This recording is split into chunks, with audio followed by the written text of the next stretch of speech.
Hi, I am Dr. Julie Brown, trained concussion doctor, board certified chiropractic neurologist. Today I'm going to do a little mini partial case study. I had a patient yesterday and I was like, oh, can I share this on the internet? This is a common problem I see when it comes to chiropractic. I am a chiropractor. I love the adjustment, but sometimes you need to address other parts of the brain first in a top down approach. This patient I've seen for a while, she's had a concussion. Her nephew jumped on her head, something like that. And she has dizziness. She also has low blood pressure. So she likes to work out. She'll work out, and 2 days later, it will kick in, and she has this kind of dizziness. It's not a vertigo, but it's a lightheaded. She has a real tough time even describing it to me. She just, I would say, aloof or feeling like she's floating would be how I would translate the way she tries to describe it or can't describe it. And one thing that I do when she comes in is I check her saccades. So I do a saccadimetry test. I do 100 saccades in both directions. So we get graphs and printouts and whatnot.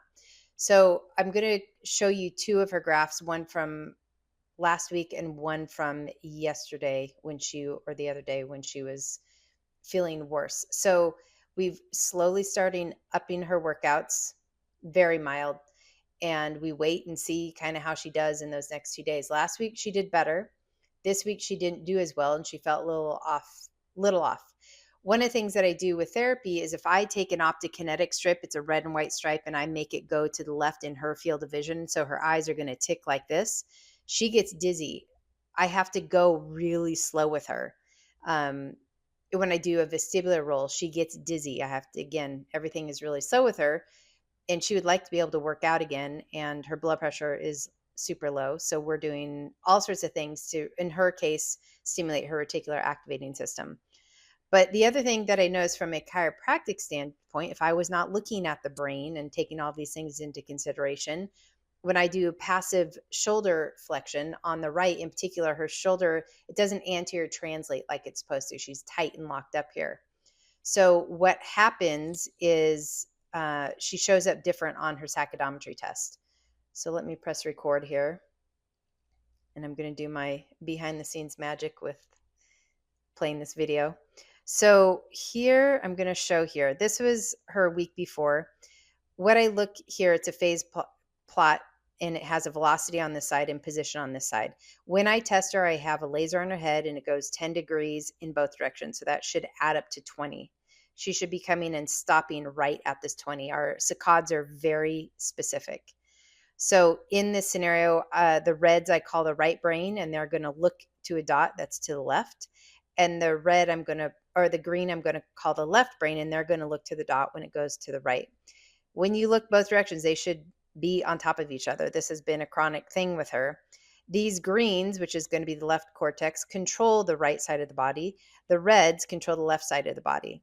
Now, there's one caveat. The left cortex can fire down on if I have my left cortex, it can fire down onto the same side into the pontomedullary reticular formation and it allows us to be bipedal. So it relaxes the muscles above T6, among other things. But in her case, it's tight on this side. So I look and I say, is it the right cortex? Is the left cortex? Isn't it? That's an issue because she could have proper right function or improper. Those reds could be depressed and it's not firing down into that pontomedullary reticular activating system. And she could be tight when I do that as well. So from a standpoint of just physical, I don't know which is which. You got to be able to look at this. So in this scenario, the saccades are helping me. I do believe it's related more to her left cortex. But she was feeling better on this day. We're still working these pathways, trying to get that left cortex to do better. Yesterday, she came in. Oh, and on this day, her shoulder flexion was better than it was prior visits. Come in this day, and these look better. They're more overlapping here, but you can see they're coming up a little short, these greens. So when our eyes look to the right, they're stopping shorter than they should be. So what happens is that's a pre-programmed movement, and the cerebellum and the superior colliculus, they play a role together with stopping those eyes where they're supposed to. She was also her neck was tight, her shoulder was more tight than usual. The whole girdle gets tight on her. So it made sense that maybe an adjustment would help do this. But I also, the way I took it in her scenario, because she was more dizzy, is that these optokinetic stimulation, she was feeling, more dizzy with it. So I look at the neck as a sensory organ. And so the output from the brain saying, hey, we cannot handle all this motion, let's stabilize, it goes down and tightens the neck. And in her case, it was on the left. So if I was just being basic chiropractic and I just adjusted her, which I did for a little bit, and she finally was like, I'm feeling dizzy. And I'm like, well, you got to tell me so we can work on it. If I just adjust her, that's going to take away that compensation and she's going to get the dizziness, and that's still going to be an issue. So you have to make sure you're addressing the problem. This is a good scenario. I want people to get magically better on every visit that I treat them, but sometimes things present differently or you don't get the information that you need and you need to go back and redo it. So in this case, we're addressing her a little different. I'm addressing the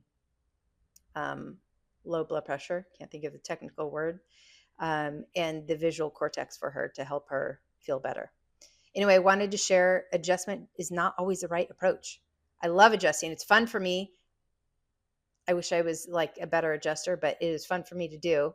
You got to look at it in the whole scenario of when it is needed and why it is needed. If you have any questions, feel free to leave them in the comments below, and we'll see you next time I make a video. Take care.